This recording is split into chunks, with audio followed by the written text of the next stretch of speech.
Welcome to the Little House Podcast.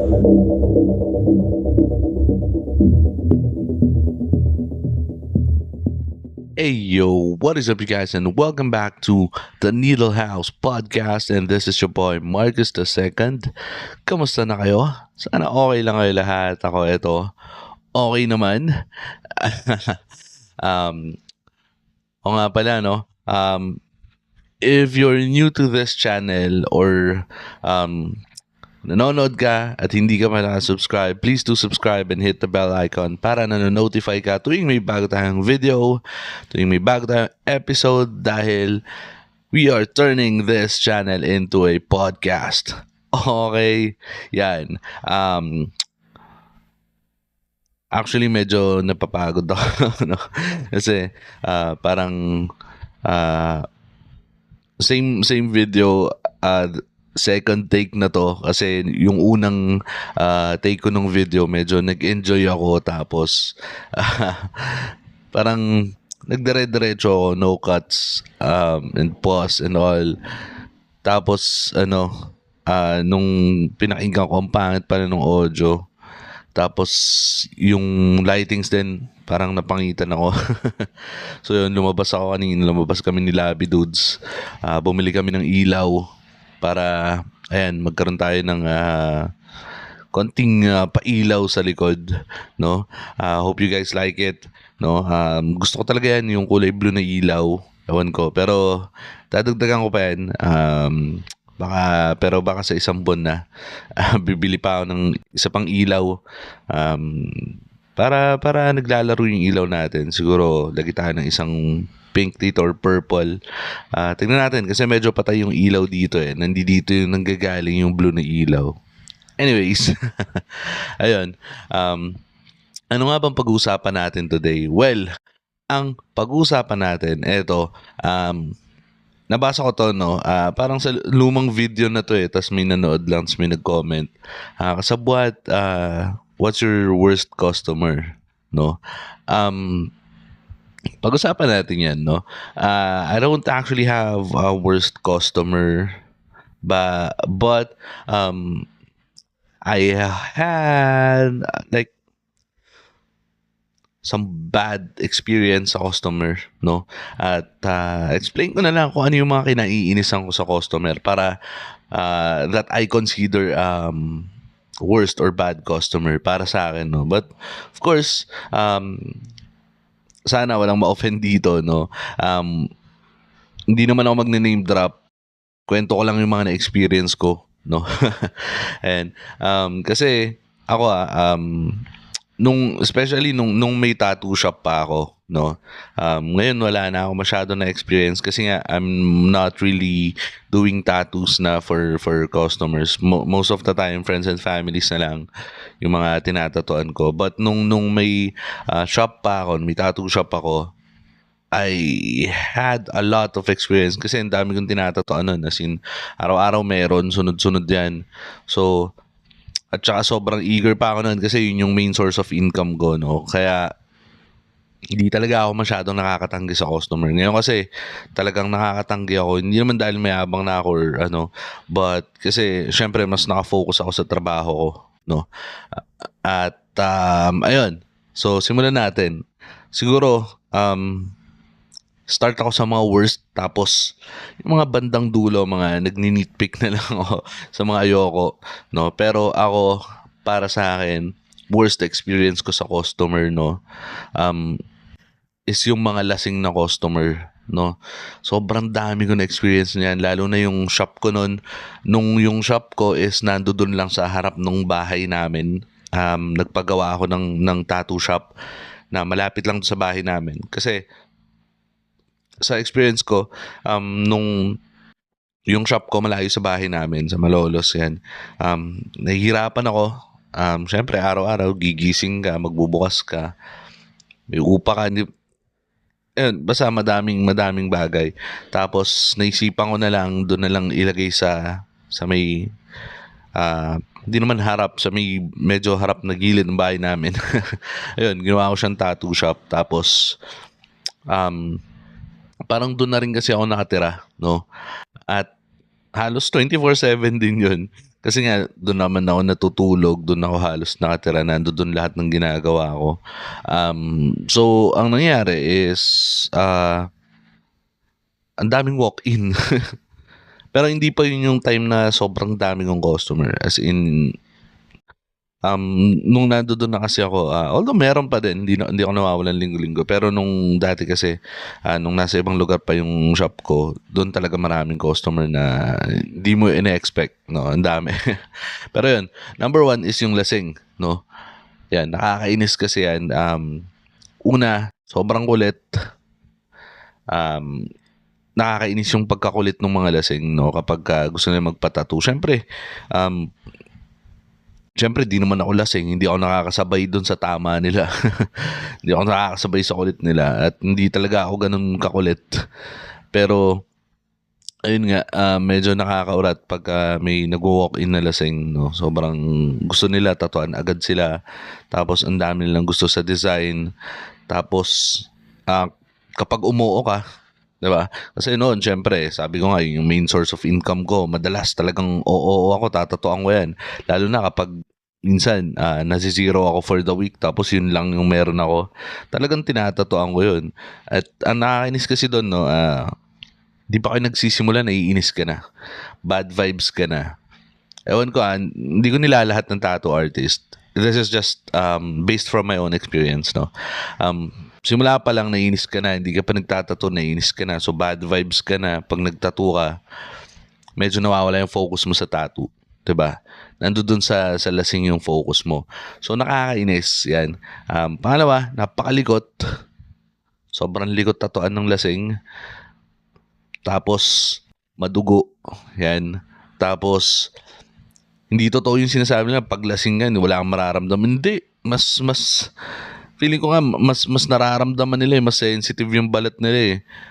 Di ko alam Again, by experience lang to. Kasi yung mga tinatatuan ko parang sakit na sakit talaga sila eh. So yun, sobrang likot, ang hirap tatuan, ang daldal, ang kulit. Tapos break ng break. Gusto magyosi ng magyosi. One time may experience pa ako, no, tinatuan ko.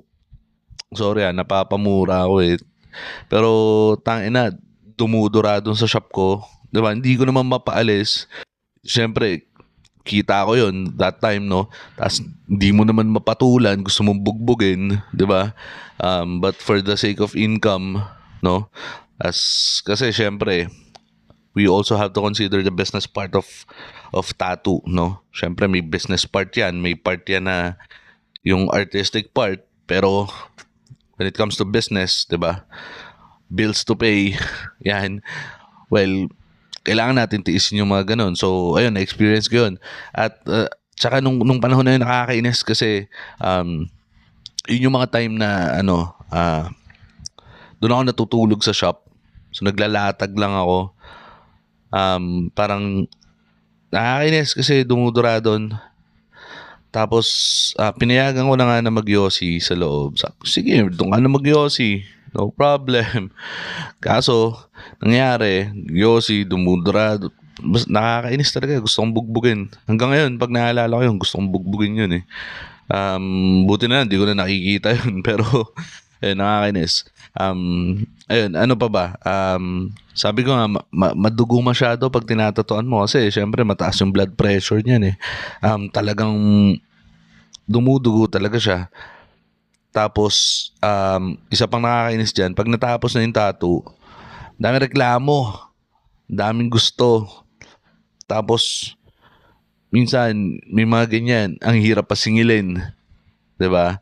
Parang pinapaikot-ikot ka pa. Hindi mo alam kung babayaran ka. Pero, ayun, sa akin, okay lang yun eh. Kasi kapag hindi nagbayad yun, mas nagkakaroon ako ng reason para gulpihin sila. Hindi, okay lang. Pero totoo yun. Kasi, syempre, di mo mabugbog customer. Pag di nagbayad, mabubugbog mo talaga. 'Di ba? Pero wala pa naman nangyaring ganun, no?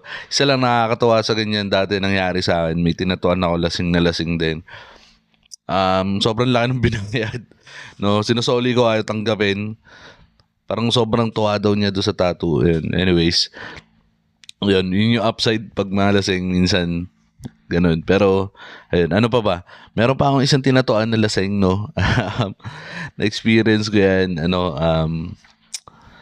gabi na 'yun, gabi na. Tapos parang ano ba gumagawa yata ako ng bike nun. Nagkukumpuni ako ng bike tapos, siyempre nakabukas yung shop 'no. Kukumpuni ako ng bike, ta's may dumating, lasing din naman. Tapos ano, heartbroken. Ayun. Tapos, gusto daw niya ipa-tattoo yung ah, portrait nung jowa niya, 'yan. Eh, ayoko. Kasi siyempre lasing, ta-tattoo ka portrait baka pumangit, magulo. Siyempre iba yung focus mo dapat 'pag portrait, eh. Especially sa akin, hindi naman talaga ako portrait artist, 'di ba? O nagagawa natin, kaya, pero hindi ako sobrang galing. Kailangan ko talaga ng hyper focus para magawa siya, 'no? So, sabi ko, "Hindi, negative boss," ganyan. Nagpaliwanag na lang ako, 'no? Tapos end of the parang, nagkasundo kami, sabi niya pangalan na lang. Heads up ako naman siya, "Boss, baka bukas paggising mo gusto mo 'to ipabura. Baka mamaya lasing ka lang pa-barangay mo." Ta's hindi, ayaw talaga niya, gusto niya ipa-tattoo talaga. Gusto nga niya sa leeg, eh. Napigilan ko lang, sabi ko, "Sa dibdib na lang boss, para ano, para sa puso." Inututo ko lang 'no. Tapos ayun, eh, lasing, sobrang kulit. Tapos nakakainis nun 'no. Ayokong mainis sa kanya kasi naawa ako, pero ang nakakainis na umiiyak pa. Tapos nagkukuwento pa siya, parang ano bang pakialam ko, 'di ba? Hindi pa naman ako empathetic. Tapos nagkukuwento siya ng gano'n, eh, parang sa sariling tropa ko nga 'pag heartbroken naiinis ako 'pag nagkukuwento, eh, 'di ba? So ayun, gano'n nga, medyo nakakainis. Nagkukuwento tungkol sa love life niya na wala naman akong pakialam, 'di ba? Pero since customer nga, ayun, um, wala akong nagawa. Ayun, tapos iyak habang tinatatuan ko, nakakainis. Pero again, siyempre wala tayong magagawa dun, eh, heartbroken yun ta's customer yun. Pero yun, kahit papaano okey pa sa'kin, eh, kaso nga lang lasing din nga ta's makulit, malikot, 'di ba? So yun, number one yung lasing. Ano pa, eto number two, kanina nung iniisip ko 'to kasi siyempre worst customer 'no, iniisip ko kung ano yung number one ko, ano yung number two ko. Magkaiba 'to kanina, eh. Yung number two ko, ito yung number one ko dapat. Tapos yung number one ko, yun yung number two ko dapat. Kaso parang ang dating parang masyado naman akong maarte. Pero sa experience ko, number two, worst customer experience ko is yung customer na mabaho. Yan. Kasi 'pag hindi customer, kaya mo pang iwasan, eh, kaya mong layuan, eh. Pero 'pag customer tapos mabaho, wala kang magawa. Eh, ang hirap kasi close contact, siyempre ang lapit, tinatatuan mo. Tapos noon kasi siyempre sa shop, kulob, 'di ba? So amoy na amoy mo, ayaw mawala nung amoy kahit lumabas ka. Nagyosi na nga ako sa loob ng shop nun, eh. Kasi para lang mabawasan yung amoy, pero ayaw talaga mawala 'no. Pasensya na mga kasabwat 'no, kung iniisip niyo masyado akong maarte, pero ang hirap kasi, ang hirap mag-focus. Ako kasi medyo, madali nga akong mabahuhan. So 'pag mabaho, medyo parang naduduwal ako ganyan, nawawala ako sa focus. Um, Nahirapan naman ako 'pag nag-mask ako, parang nahirapan ako huminga 'no. Ayun, pero number two yun. Siguro kasi nainis din ako kasi, una nga siyempre nakakaapekto sa'kin sa performance ko habang nagta-tattoo. Tapos isa pang nakakaapekto dun is, ah, medyo bad vibes kasi nga, 'di ba? Kasi ako, ah, maarte na ako maarte. Kaso 'pag gano'n mabaho, ang hirap talaga. Siyempre ang lapit mo dun sa tao. Siyempre 'pag gano'n mabaho, mas malapit ka, mas maamoy, 'di ba? Nahihirapan ako. So ang ginagawa ko na lang nun talaga is break ako ng break. Sabi ko, "Yosi muna tayo, pahinga muna tayo, kaya mo pa ba?" Ayun, tapos ang hirap, Siyempre nakakainis 'no, parang, alam mo naman na magpapa-tattoo ka, hindi naman biglaan 'yan. Naligo ka man lang sana muna o nagdiyo ka man lang sana muna, nagsipilyo ka muna, nagpabango ka, ewan ko, 'di ko alam kung ba't hindi nila naisip 'yun kasi siyempre balat 'yan, 'di ba? Ta's tatatuan mo kapag madumi ka puwedeng maimpeksyon 'yan. Tsaka proper hygiene, 'di ba? Nakakainis kasi kapag gano'n, 'di ba? Pupunta sa shop mo tapos 'di ko alam baka ako lang 'to, baka masyado lang akong maarte, pero comment kayo sa baba. Kayo kung may mga iba rin kayong kinakainisan 'no, comment niyo rin sa baba 'no, kung nakaka-relate kayo. Siyempre kami din naman bilang artist may mga traits din kami na nakakainis. Ako, aminado ako, isa sa mga traits ko is or nakakainis sa akin is hindi ako pala-reply. Um, Kasi noon mga kasabot 'no, hindi naman kasi ako lumaki sa panahon ng social media or ng messenger na 'yan. So, hindi talaga ako madalas mag-reply. Madalas talaga 'pag tinawagan ako 'yun, mas so wala akong choice, kundi sagutin yung tawag. Pero ayun, ako hindi maganda sa'kin 'yun 'no. Bilang customer nakakainis 'yun sa part nila 'no, na hindi ako pala-reply. Ano pa, siguro ako, isa pang nakakainis sa'kin, siyempre ako bumabawi lang din ako 'no. Kung si customer hindi nagyoyosi, tapos ako lagi akong amoy usok, amoy yosi ako. Kasi sobrang medyo, heavy smoker kasi ako. So, ayun siguro isang nakakainis 'yun sa part ng customer. Wala lang, gusto ko lang makabawi 'no, kasi baka nainis na kayo sa'kin sabihin niyo mapanlait ako. Hindi naman 'no mga kasabot, sinasabi ko lang yung sa experience ko. Kasi mga kasabot kapag may customer ka na mabaho, 'di ba? Sorry for the term, pero magiging direct ako talaga 'pag mabaho yung customer kasi ibig sabihin walang ano, parang proper hygiene, 'di ba? Ngayon 'pag tinatuan kita paano mo aalagaan yung tattoo mo? Yung sarili mo hindi mo maalagaan, 'di ba? So, medyo nakakainis lang, ayun.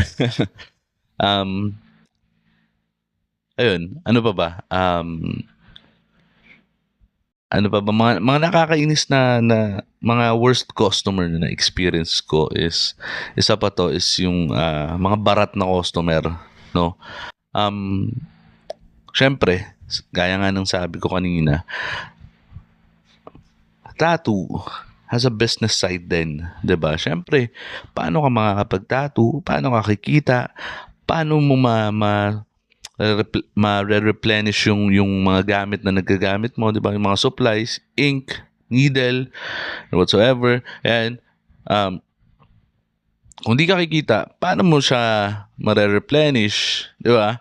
Paano ka makakapag-tattoo ulit? So kailangan mo kumita. So yung mga customer na barat, minsan ito yung nakakainis. Kung sino pa yung barat na customer, sila pa yung ang daming request, ang daming gusto sa tattoo.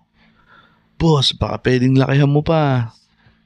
Boss, dagdagan mo naman ng ganito, dagdagan mo ganyan. Boss, 'pag nagawa na, dagdagan mo na ito.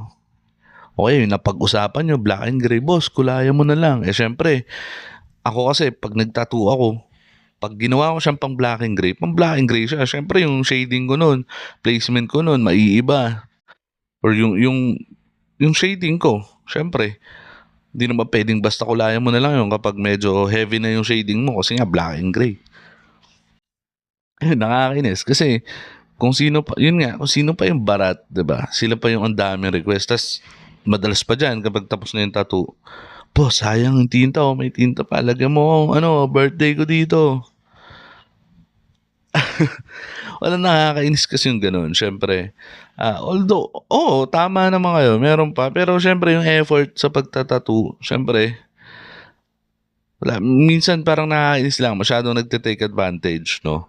So yun, hindi siya parang ewan ko, pasensya na kayo siyempre, ako eto by experience 'to 'no, at naranasan ko 'yan na ginaganyan ako nung bago pa lang ako. no? Di ko alam kung siguro kasi alam nila na bago pa lang ako. Tapos alam nila na bago pa lang yan, mababa pa sumingil, hindi pa sikat, ganyan, or wala pa masyado nagpapatattoo dyan, tatatuan ka yan. Yun, ang kulit ng mga ganun. No, kahit sabihan mo sila, tas parang pag tinanggihan mo sila, madamot ka pa.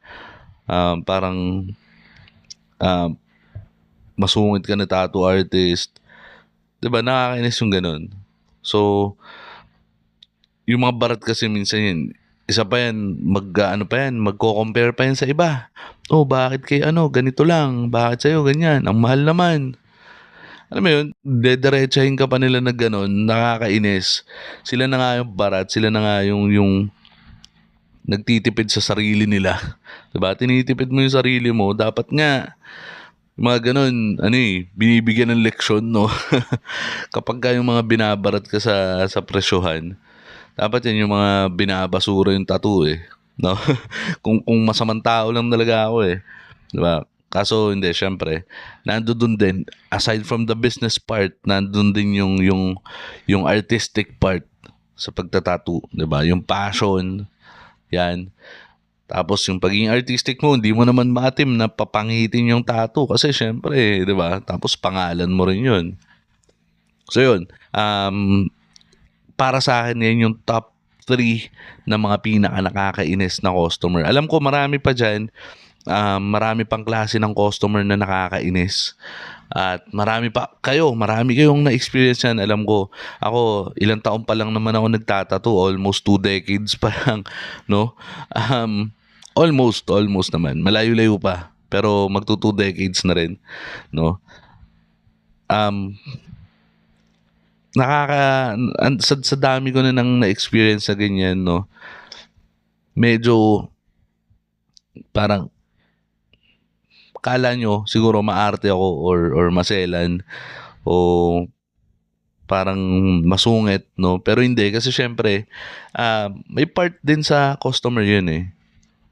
If the tattoo artist has his own responsibility, si customer as a client, may responsibilidad din kayo, 'di ba? Responsibilidad nyo na magpunta sa session nyo, sa schedule nyo ng maayos, nakapag-prepare kayo, you did the parang pre-tattoo requirements, 'di ba? Yung mga kailangan, di ka lasing, di ka puyat, kumain ka, 'di ba? Ayan, tapos naligo ka, proper hygiene, 'di ba? Dapat pinag-ipunan mo, may pera ka. Kasi syempre, tattoo is not really cheap, mga kasabwat. Sa totoo lang, no? Although alam ko ngayon mas mura na yung gamit, sa sobrang dami na ng tattoo artist, mas mura na yung singil. Tapos syempre ganun talaga sa Pilipinas, eh. Parang ending sa Pilipinas, di naman tumataas yung presyo ng kahit anong serbisyo, eh. Usually bumababa pa nga yan, eh. 'Di ba? Ayun, syempre parang bilang tattoo artist, kailangan quality yung ginagawa natin, and minsan nako-compromise yun kapag dahil din kay customer, 'di ba? Hindi naman laging dahil kay artist yan, nako-compromise din yan kasi minsan nakakainis si customer. Ayun. um, Ako, marami pa akong naiisip, marami pa akong gustong idagdag, pero ayoko na. Gusto ko yung tatlo lang na yun kasi yun lang naman talaga yung pinaka nakakainis, eh. 'Di ba? Kayo, kung meron kayong gustong idagdag, comment nyo sa baba. Mga experience nyo, i-comment nyo, mga kasabwat. Pero ako, ito lang muna. Ito lang yung mga naisip ko. Kasi kapag masyado ko ng dinamihan or kapag sinabi ko talaga lahat is baka isipin nyo sobrang arte ko na tattoo artist. Ayun. Yun lang naman. Again, kung nagustuhan nyo itong video na to or kung bago kayo sa channel na to at hindi pa kayo nakasubscribe, please do subscribe and hit the bell icon para nanonotify kayo tuwing may bago tayong video. Okay? Yan. For now, hindi ko pa muna to ma-upload sa Spotify. Again, I'm still trying to get my account back. Hindi ko alam kung paano, hindi ko alam ano nangyari. Hindi ko rin alam kung gagawa ako ng bagong page or bagong Spotify channel or Spotify account. Pero bahala na. Tignan natin. Gusto kasi may upload sa Spotify kasi sayang naman, kaya nga ako nag-invest sa audio, no, para pag in-upload ko sa Spotify maganda pakinggan, hindi pangit, 'di ba? Ayun, maganda na nga, hindi pa pangit. Pero yun lang naman. Ano ba? Wala na. Yun lang. Peace out. Welcome to the Nicolaus Podcast.